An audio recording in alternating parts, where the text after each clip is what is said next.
All right, so we're carrying on with the Gospel of Thomas. We are on Shloka 79 or verse 79 or whatever, I'm not sure what to call them. Stanza? 49. They all stand, yeah, 79 on page 43 of this book anyway. And we have a woman crying out in the crowd here. And of course, this is many of these verses, uh, if you're not aware, come out of the other gospels. I would say probably 3 out of 5 of them so far have forms of themselves that are in the canonized gospels. Some of them have a slightly different ending or a slightly different twist to them, but this is another one that comes out of the gospel of Luke, actually. A woman in the crowd said to him, to Jesus, "Blessed are the womb that bore you and the breasts that nursed you." He answered, "Blessed are those who listen to the word of the Father and truly follow it. For the day will come when you will say, 'Blessed are the womb that has never borne and the breasts that have never nursed.'" So this one here is kind of interesting. I mean, it's obviously a woman in the crowd has been blessed by him or enjoyed his teachings, and is saying, blessed is the woman who gave birth to you. That you've been this blessing to the world. You're a great sage, and you know, your mother's blessed for having born you. And of course, in the Hindu tradition, they say that when a son or daughter becomes a monastic, that it blesses the family line 7 generations back and 7 generations forward. And really, you don't have to make that statement too oovy groovy. You can just know that certainly the process of your son or daughter becoming a monastic definitely puts the whole family through an austerity, in a sense, because they're stepping out of the family and stepping out of that influence, and it makes everybody think about these things, and it startles everybody. Wow, wait, you're throwing your whole life into that. You're not going to work. You're going to be dependent on charity to live. How's that? You can't choose what you do. You can't decorate your own house, right? All of those things that as that is kind of carried on in front or in conjunction with the family, it wakes up a lot of questions. It wakes up a lot of it challenges the values and the perspectives. It challenges the role of religion in life. Most of our families, I know my family, we grew up and we left the Bibles in the car during the week. They only went into the church building with us on Sundays. And so that's kind of the state of religion in general. And for someone just to suddenly throw all of that out and say, "I'm giving up everything." Um, and it shouldn't be that surprising because the New Testament is full of several instances of people renouncing the world and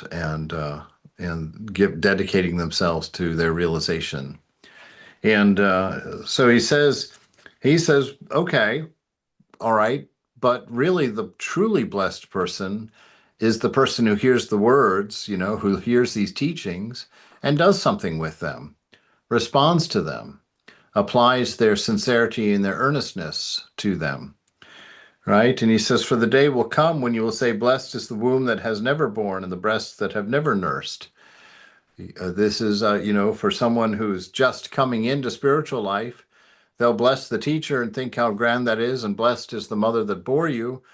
But then as life progresses, as your discernment progresses, as you begin to see the nature of the world, and you begin to see that it's broken promises in your life, and you begin to see the exhaustion of just being on that treadmill of cycles that the world is, that everything's in cycles, all of your pleasures and joys, your vacations, your all the things you long for, your paychecks. Everything is going in circles, coming and then running out and coming around and running out and coming around and running out. And after a while, you go through that midlife crisis and you'll look around and think to yourself, really? This is it? This is what life is? And then you begin soul searching. And if you don't know where to go, I remember when that first happened to me, I didn't know what was going on. I just knew that I wasn't wanting to be doing what I was doing forever. As a computer person, it really, really hit me hard that my life's work would be obsolete probably less than a year after my retirement. That everything I had thrown my life into would have been in the trash bin. And that made enough of an impact on me to start looking around. I didn't look at monasticism at all. The first thing I did was quit my job and start traveling, trying to find something out there that was the fulfillment of life, right? And at that point, I thought maybe being an expatriate writer in some artist community in Prague would be the answer. So I moved to Prague, rented a room from a gypsy woman, and started writing my book. Anyway, that story leads into another until you've got me sitting here. But ultimately, this is what's happening. And so as you mature spiritually, then you're like, well, blessed is the person, who never got involved in these cycles, who never invested in this world for meaning and enjoyment, but invested in their quest, right? So that's what she's saying here at the end. Blessed is the womb that has never borne and the breasts that have never nursed. It's a statement to make a point. It's not a statement of value as far as anything beyond that, because it's not that it's not making a state about whether you have children or not have children. He really, if you come back to what he's really saying here, he's saying, blessed are those who hear these teachings, and actually employ them. That's the true blessing, right? It's not whether I've honored my parents by becoming a great soul or whether they've had enjoyed their children or not. It's really a matter of, are you finding out what you are? Are you searching for the meaning of your life? Are you open to finding the meaning of your life? Right? Yeshua said, whoever knows the world discovers the body, but the world is unworthy of whoever discovers the body. That's a beautiful one there. Whoever knows the world discovers the body, right? Because it's through the body that we explore the world. It's through the body that we get the pleasures and the pains of the world. It's through identifying with the body that we enter into hunger, right? That's what Adam and Eve did in that garden, looking at that fruit of egoism and taking a bite of it because it was beautiful and they thought that it would taste good and be good for food and that it would make them like God. They ate it, and what did it do? It gave birth to their ego, and they were separate from God, and they believed themselves to be bodies.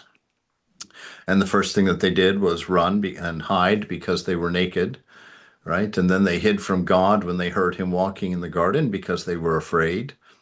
So those are the first two things that happen when we step into the body, right? And then they get the curse. And what was the curse? Because you've identified with body and mind, and because you've gone through them and out into the world of senses for your meaning and satisfaction, the curse was that now you're going to till and scratch at the dust of the earth all the days of your life to fulfill your desires, right? You're going to have to go out there and work all day, every day to pay for your car and your vacations and your kids and your clothes and your houses and whatnots and whatnots and whatnots. On and on that list goes. And so as long as that desire remains, as long as you continue to look outside through the senses for your satisfaction, then you're cursed to smallness and to fear and to constant work, constant searching, because everything that you gather will rot or disappear or expire. That's the nature of the world, right? So whoever knows the world discovers the body, but the world is unworthy of whoever discovers the body, right? What is that in you that went out into the senses to define itself? The world is unworthy of that, right? That is the divine self. That's the presence. That's the beloved. That's isness, Satchit Ananda, right? That's the King of Kings. And so the world is not worthy of that. Why? Because the world at any given moment is merely a fraction of that reality. merely a reflection of that reality. It is not the thing itself, whereas that is the thing itself. And so it has no equal. It is that one without a second. Yeshua said, "Whoever has become rich, may he become king. Whoever has power, may he renounce it." Right? Whoever has become rich, may he become a king. Right? Oh, this is an interesting one. Because what is wealth? Wealth is the empowerment of your desires, right? With wealth, you can actualize your ideas, you can actualize your plans, you can actualize your desires. You can afford to run to Paris for the weekend to see your favorite opera star. You can afford to run and have dinner in Palm Springs on Friday night if you feel like it. So, and he says, and so that is the worldly manifestation of power, right? But he says, may he become king, right? May he, the king within his own kingdom, may he become king, not just rich, which means you have no authority, but you have the money to spend and you have the desires to fulfill. But he's saying, may he become king, may he become in charge of his desires, may he become in charge of the self, of his mind and his conditions. May he not be led by this quest externally for satisfaction. May he not remain enslaved to the body, mind, and their hungers and insecurities. And whoever has power, may he renounce it. Right? That power, because power can only be held by an individual.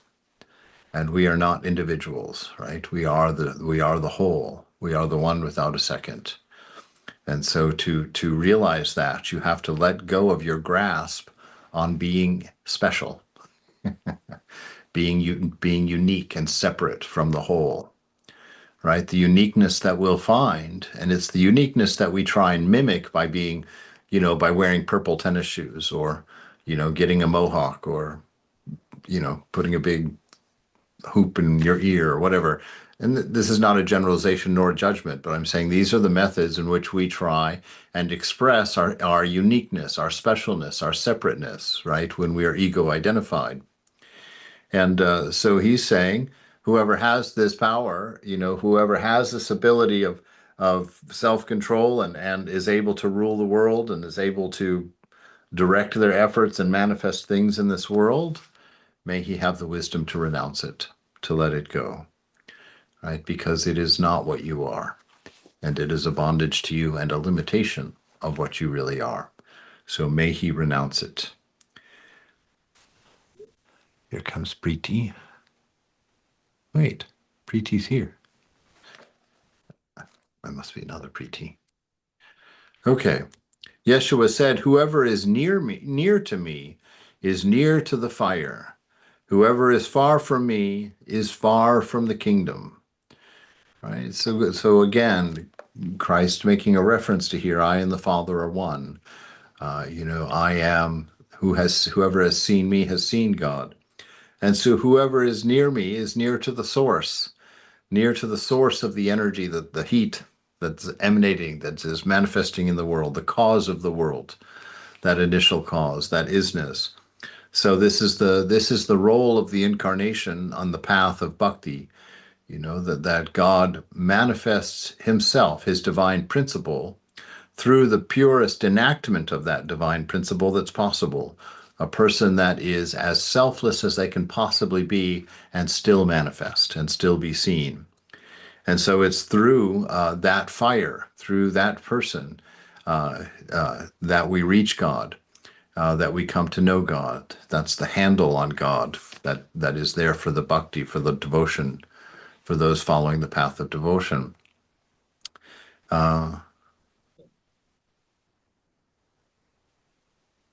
Yeah, there was another thing that came to mind while I was talking there.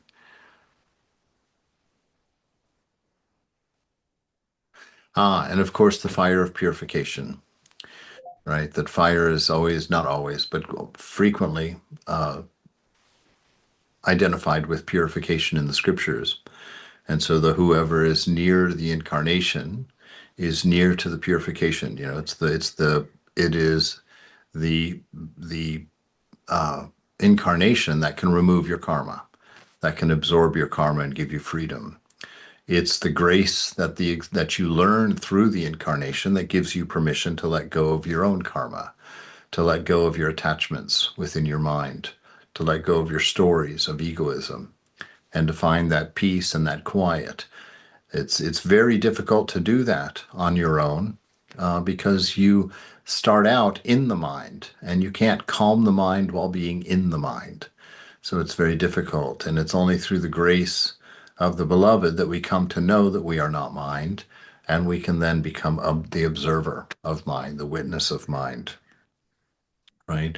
Whoever is far from me is far from the kingdom, right? The kingdom of the beloved is within. If we're far from him, that just means that our attentions have been placed far from him. We've placed our intentions or our attentions on the world, right? On the constant changing world.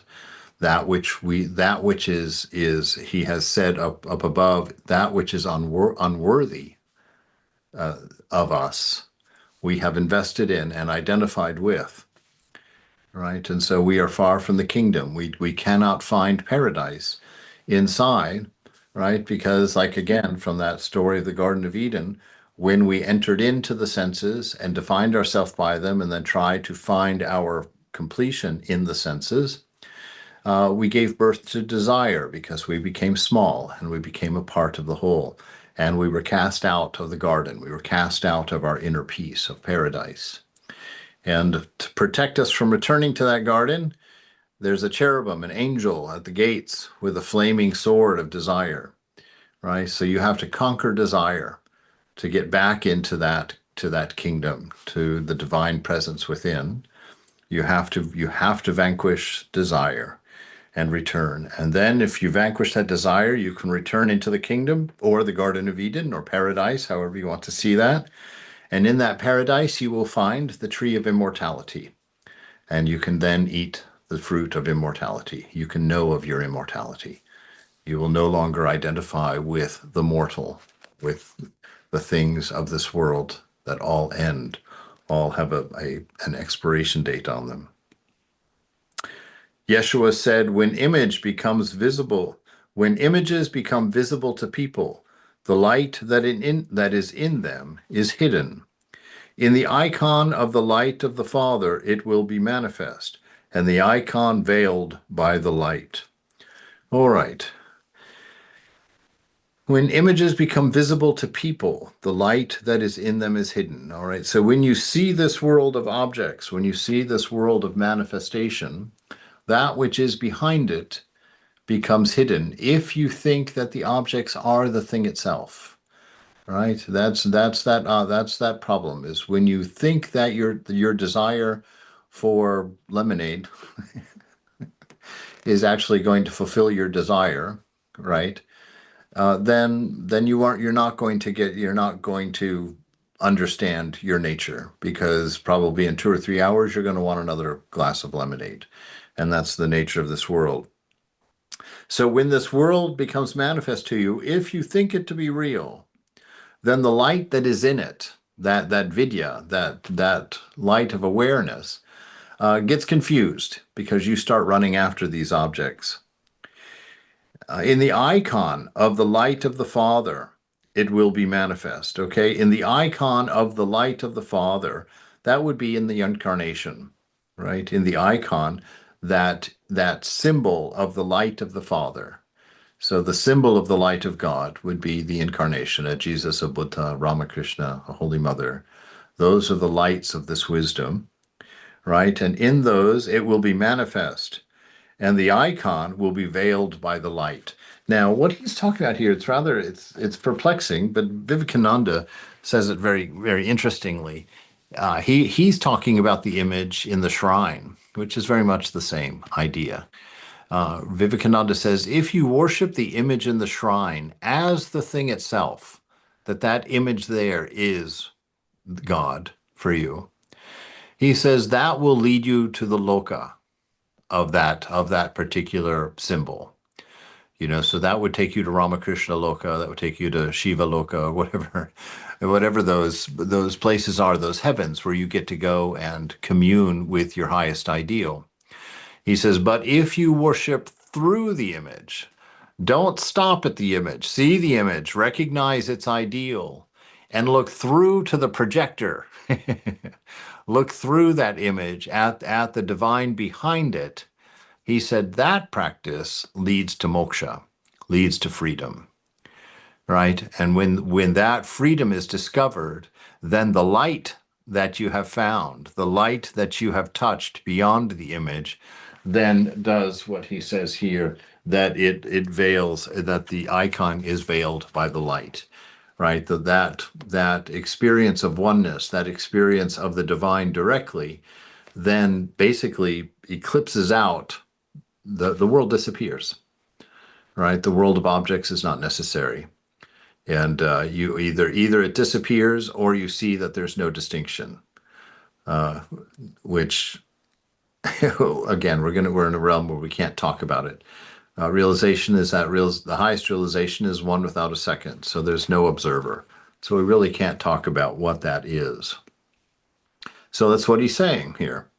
When the images become visible to people, when this world manifests to you, the light that is in it is hidden from you. In the icon of the light of the Father, that which manifests in the world as God, that incarnation, in that icon of the light of the Father, it will be manifest, and the icon veiled by that light, right? And so since this is a dual scripture and a bhakti scripture, because Christianity is both dual and a devotional practice, we see that it is through that incarnation that the light, that we come to that light, and then we transcend all of the material, right? We step into the light, and you can read that.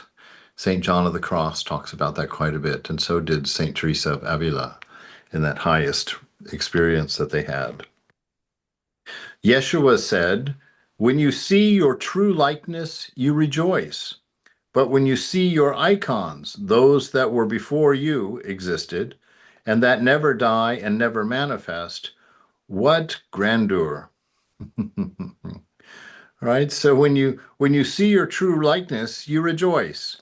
When you touch that divine image of God that's been placed within you, when you touch Satchit Ananda in its purity in your heart, when you've pulled your attachments to mind and body back, you not instantly, but subtly become aware of these truths within you. He says, then you see your true likeness, you rejoice. There's great happiness, there's great celebration in that. But when you see your icons, those that were before you existed, right? Those things that are icons, what symbols of God, symbols of ideal, symbols of perfection.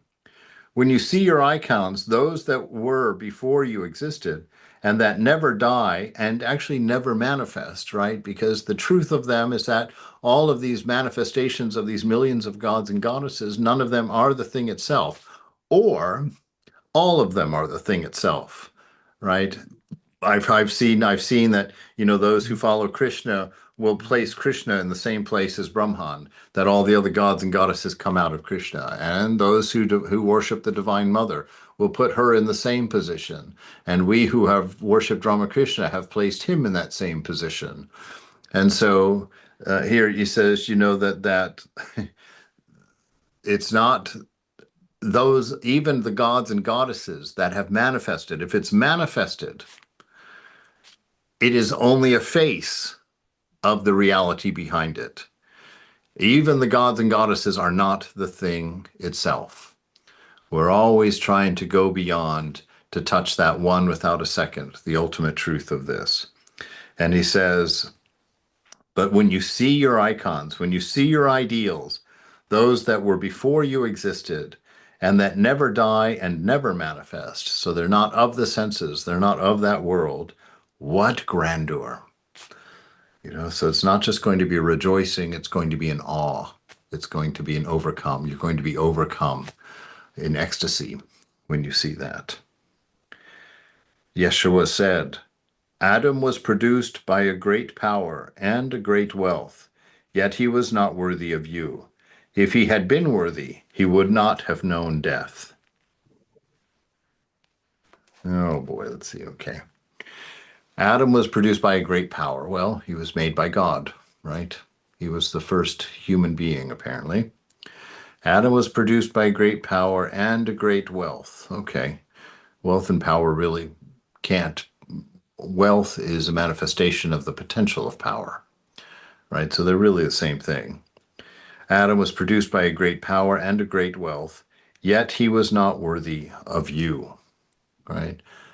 And the you that he's talking about here, when you run into these statements in the New Testament, he's talking about the new children of God who have come through faith in the grace of the avatar, right? Those who have accepted the gift of freedom from the avatar, that Adam, even though he was produced by this great power and this great wealth, he can't compare to you who have recognized your spiritual reality, who have come to know your spiritual nature, your divine nature, right? And so he represents the manifesting of that divine nature, whereas those who have found who have found the icon or have found their ideal and have taken refuge and have restored themselves through faith in that unconditioned love, that they are a class in between.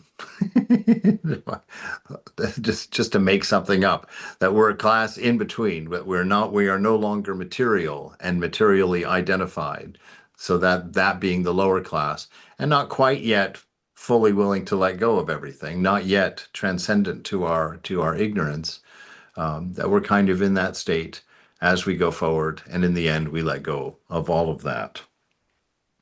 Right. And he's just saying, if Adam had been worthy, he would not have known death, which means that he would have been aware of himself as spirit and would have not experienced death.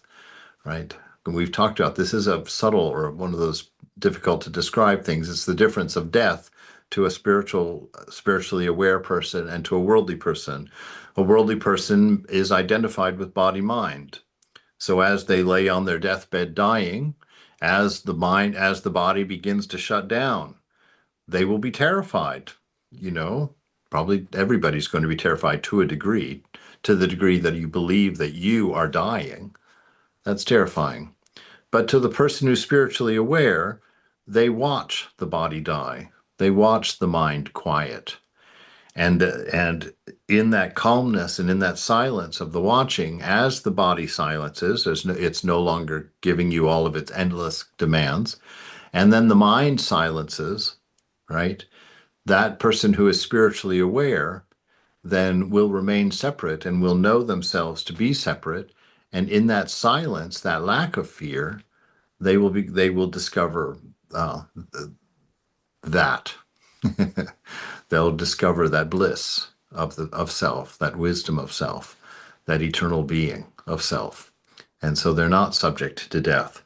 And so that's why that distinction is made. Those who are purely material, i.e., Adam in this example, that they uh,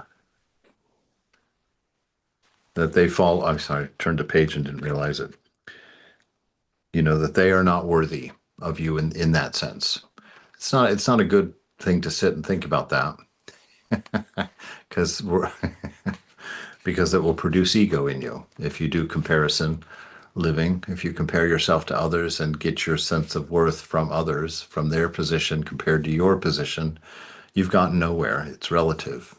It means nothing, right? Yeshua said, foxes have their holes and the birds have their nests, but the Son of Man has no place to lay his head and rest, right? He does not come to the world for his comfort, for his rest. He does not look for a pillow in this world. He does not look for a place to rest in this world. He does not take refuge in this world, right? And so that is the ideal of the sannyasin, Vivekananda's great poem, the Song of the Sannyasin, the sky my roof, the grass my bed, you know, that you're home wherever you are, that there, whether you're lying in the bed of a king or lying with a stone for your pillow, is equally fine with you because you are not searching for your comfort, for your nest, for your security in this world, because you see that everything is constantly changing and nothing stabilizes here. You are the only thing that does not change, right? Yeshua said, wretched is the body that depends on another body. Wretched is the soul that depends on both. All right, so that person fully body identified that needs another body for his satisfaction, his pleasures, his security, his sense of safety, whatever it is. He says, wretched is that state. It makes me think of that statement of Ramakrishna when he looked at Calcuttans, the people living in Calcutta at that time. He said, I saw that they were worms writhing in the darkness, right? That's a nice description of what wretched would mean. you know, Worms writhing in the darkness, trying to find their divine nature in material things, and thereby selling their dignity, selling their self-worth, giving up all. If you run after pleasures, you're going to end up giving up everything for them, right? That that you look at the addiction, that happens. And that addiction isn't just to drugs. That addiction can be to sex, just find someone who has searched for sex their whole life and see what they become as they grow older. The wretched state of being a person wanting sex all the time and no longer having the body or the energy to get your objects of desire leaves you in a miserable state of wretchedness. And so he's bringing that to your awareness. If you search in this world for your home, if you try and find your fullness through your senses, if you think something outside of yourself is going to give it to you, the end result will be wretchedness, right? A wretchedness.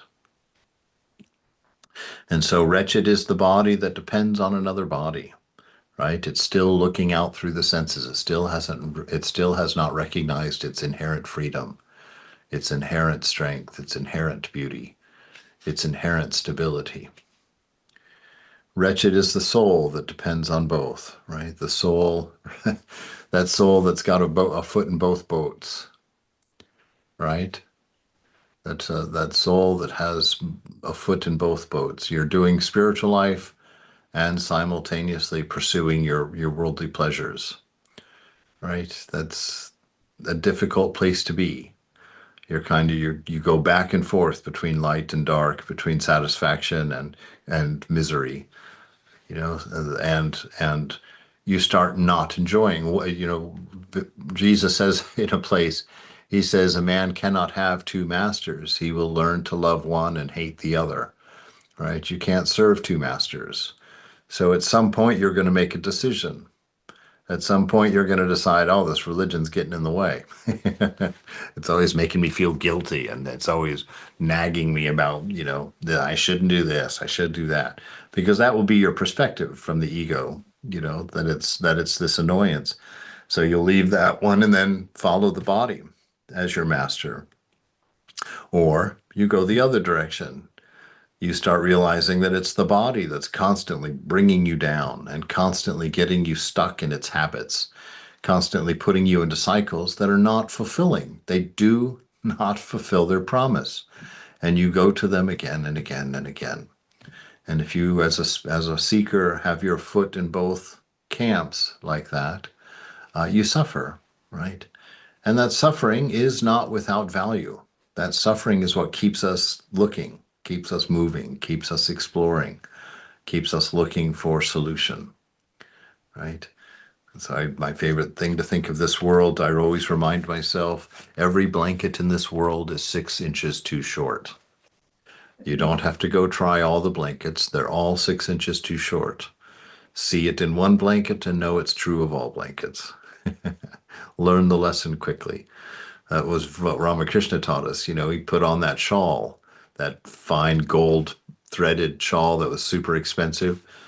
He wanted to wear it one day just to see what it was like. So Matur went and got him one, and he puts this extremely expensive shawl on. Remember, and he goes showing it off to everybody at the Dakshineshwar. And then he realizes he feels the eclipse of the ego. He feels the egoism cut off his awareness of the mother at that point. And at that point, he rips that shawl off. He throws it on the ground. He's stomping on it. And then he tries to set fire to it before Matur finally comes over and wrestles him off of it and takes the shawl to, to protect it. Because Ramakrishna was just like, man, when he found out the nature of it, that it created egoism, that it created separation from his beloved. God, he wasn't content just to drop it. He wanted that thing annihilated. He was like, oh my Lord, right? And he just had to do it once. Never had to go look for an expensive shawl again. That same day or that same time, he had Matur fill a whole room with sweets because he had an attachment to sweets. And he went in and locked himself in the room with full of sweets, and he just ate until his heart's content. And then he comes out at the end of the day and he's like, oh, I don't feel very well. And he says to himself, he says, mind, see, this is the nature of sweets. This is this is the best that they can do for you. They make you sick. They'll bring you down. And so he was finished at that point because he had such a pure mind and because he had such a singular ability to concentrate and focus. He only had to learn from these experiences a single time. You know, me, 60 years and still counting. Right? 60 years and still counting. Trying those things. I still go get my favorite bowl of cereal in the morning, you know. Still haven't transcended. I remember going to Swami Prabhutananda after 8 years of making him plain oatmeal, a dry piece of toast, and 5 soaked almonds for his breakfast every single day for 8 years. That eighth year, for some reason, I thought it'd be a good idea to offer him something different. I said, Maharaj, you know, I can put some fruit or some nuts or some sort of dates or figs in your cereal for your hot cereal. Would you like something like that? And I remember, you know, at that time, I mean, oh, at that time, I'm still very unknowledgeable, but at that point, I really didn't know very much at all. And I was so staggered by his response because he looked up to me and he smiled very sweetly looked at me and he said, see, this has dropped off long ago. And I just stood there holding my little pot of oatmeal, just like, wow, what did he just tell me? You know, those desires have been mastered. That need has been annihilated. That fell off long ago. So this is what he's pointing at here. How are we doing here? Oh, good. Yeshua said, angels and prophets will come to you and give you what is yours. And you too should give what you have and ask yourselves, when will the time come for them to take what is theirs? Right? Understand. This is a nice one. There's this idea of stealing from the gods that you get a taste of here and there in the scriptures in the Hindu, in the Vedas. And it's this idea that you don't have an existence, right? You are imagined as an existence. And all the things that you enjoy are actually God's to be enjoyed, right? They are not yours to be enjoyed. And you steal that enjoyment. When you sit there and eat that meal, asparagus, I love this. Oh, it's the best. Oh, they cooked this calamari it's so tender and the outside is so crunchy. This is perfect, you know. You're sitting there as a thief in this paradigm, you know, because you are stealing the bliss of the gods. You are enjoying the senses when they are not yours to enjoy. They were created by God as a manifestation of God and are intended in their fulfillment of purpose to be a direct manifestation of the divine principle. And when you deny that purpose of life and use it for your own enjoyment, you become a thief of these enjoyments. You become accountable for them. And so, and that's why we suffer, you know, in that sense. That's why we suffer, because we are thieves, stealing God's enjoyment from him or her or that. So he said, angels and prophets will come to you and give you what is yours, right? Angels and prophets, what do they come to give you? They come to give you tidings, as we see with the angels that told Elizabeth that she was going to give birth to John the Baptist, and the angel that appeared to Mary and said that she would give birth to Jesus. So the angels come and they give tidings and they give warnings and they give information like that. Prophets do what? Prophets come and give teaching. Prophets come and pronounce scripture, right? They give teaching. And so the angels and prophets will come to you and will give you what is yours. That is what is yours, right? That's what's for you. And you too should give what you have and ask yourselves, right? When will the time come for them to take what is theirs, right? So everything that you do, every action and every thought of your mind, in your pure form is an offering to God, consciously.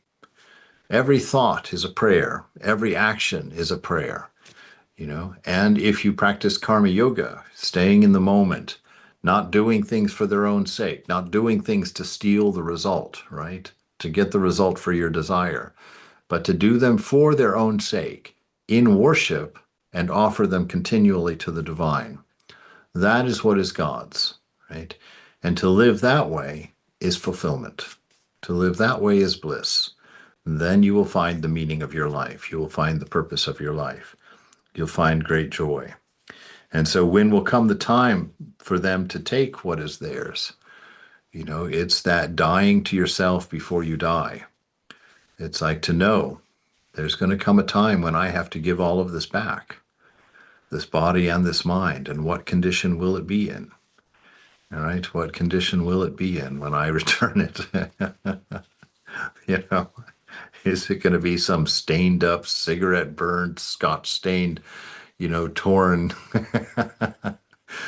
piece of Kleenex, when you left? Or is it something where the soul sparkles through the eyes and love is manifested through its words and through its being, right? Will it be a thing of beauty that you have prepared and that you get to offer in the end? Or will it be a thing broken and stained and ruined by misuse? So all these different ways of talking about these things, right? Of describing these things. But again, the root of it is, be egoless. Live in the moment and enjoy the presence of God in all that you do. And dance with the beloved in that constant awareness. And all is fine. Then you don't have to worry about any of these things.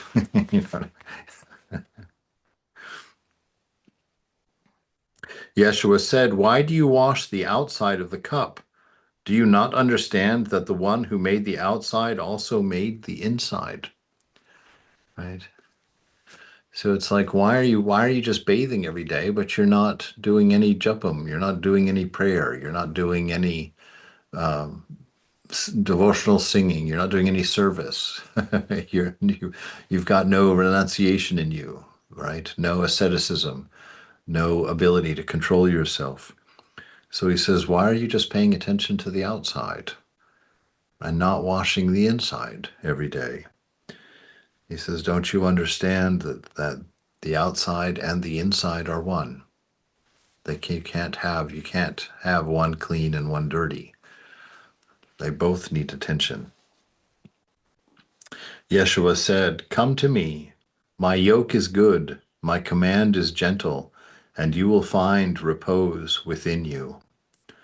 Right? So this is Jesus, says, "Take my yoke upon you, for my burden is easy and my yoke is light." And it's this notion that if you come, the work that you are doing is vidya. It's taking you toward freedom. All right. So if you put on the yoke of God, which means train yourself to think naturally, to think as you are in the moment, with sincerity, with earnestness, with truth, with love, the most important things in tow. If you live with that awareness, that is your yoke. That is determining what you do and where you go, right? So the knowledge of your nature, the knowledge of the beloved, this is your yoke. It is the thing that's guiding you in your work. And it doesn't matter what work you're doing. If you do that work with that awareness and you do your work as an offering to that, right, uh, you will find repose within you. You will find that peace that passes understanding within you. Because this yoke will lead you slowly out of the delusion of being a body and being a mind in time, and will set you free, will allow you to know your divine nature and that repose. Repose just means that relaxation.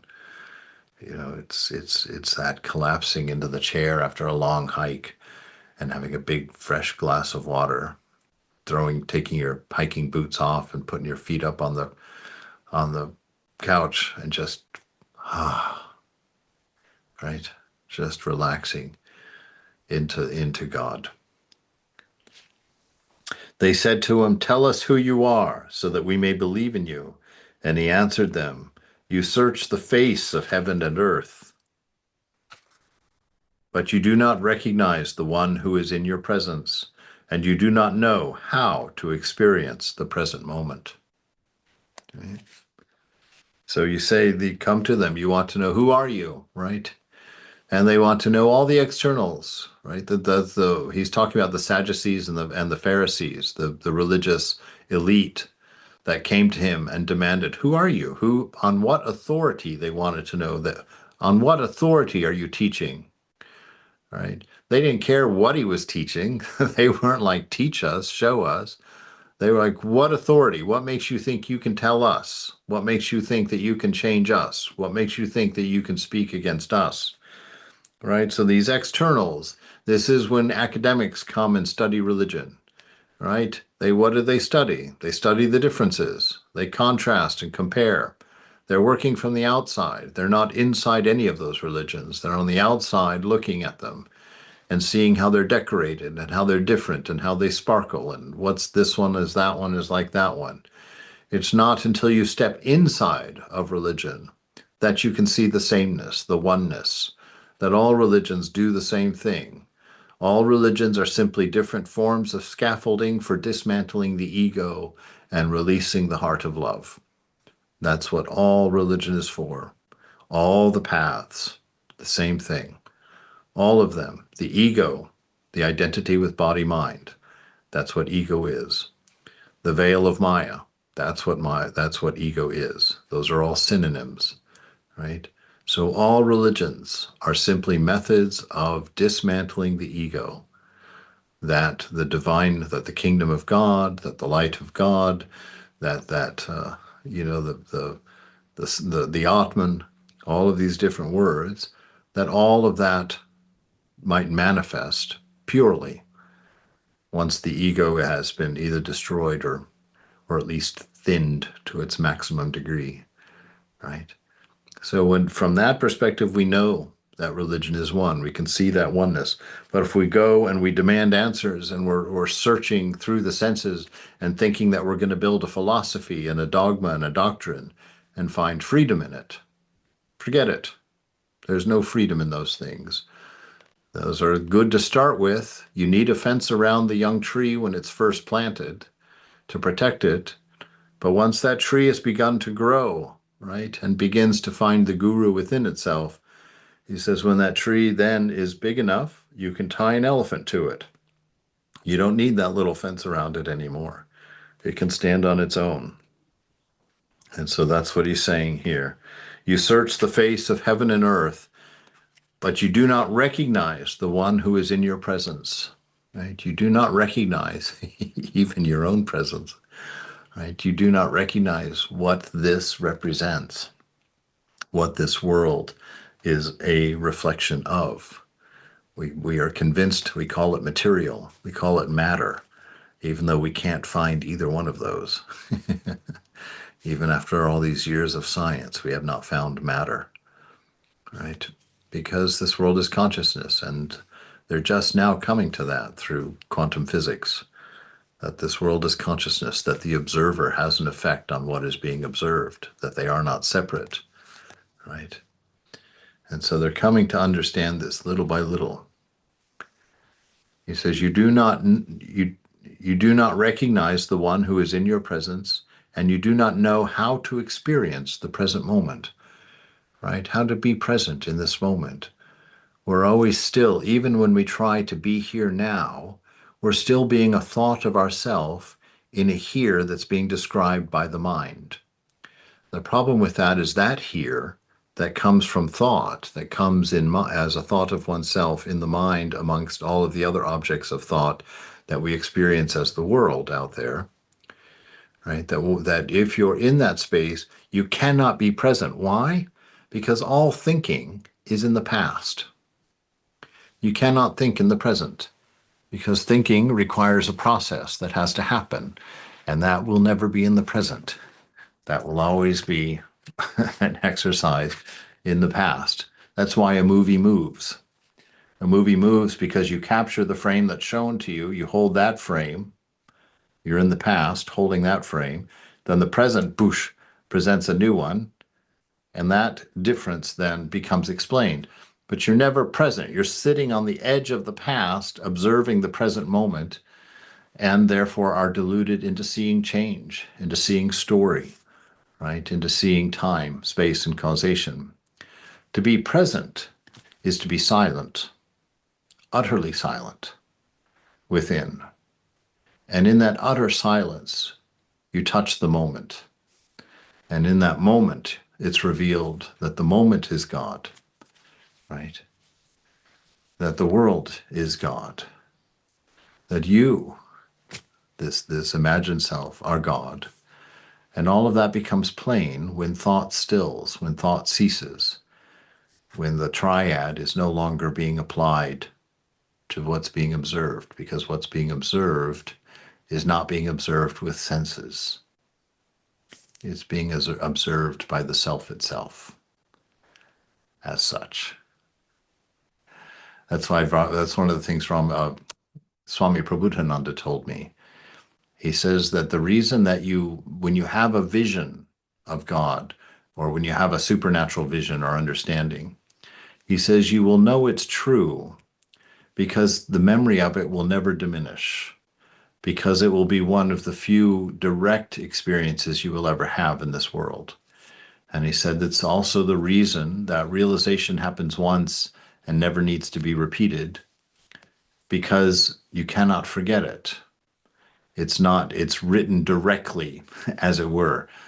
The information is dropped in with the symbol. You don't get just the symbol. In this world, you just get the symbol and you have to apply the meaning. But in realization, in spiritual manifestations or visions, you get the symbol and its meaning in one, the word and what the word indicates, the word and the form, unified, one as one. You don't have to separate them and provide the two together. You're given both of them at once. And the resolution and the experience of them, which you can't really talk about it like that, but to put a metaphor in there, the resolution of them is more than reality. More than reality. It's clearer, it's deeper, it's more meaningful because you are not having to buffer it through this interpretation layer, the senses, right? So your realization will be the only direct experience that you will ever have. Every other experience that you have is interpreted through the senses and given meaning by the mind. But something that comes in through the back does not depend on interpretation and does not come in part, but comes as a wholeness. And that's how you experience the present moment. All right. We're going to stop there at 92 today.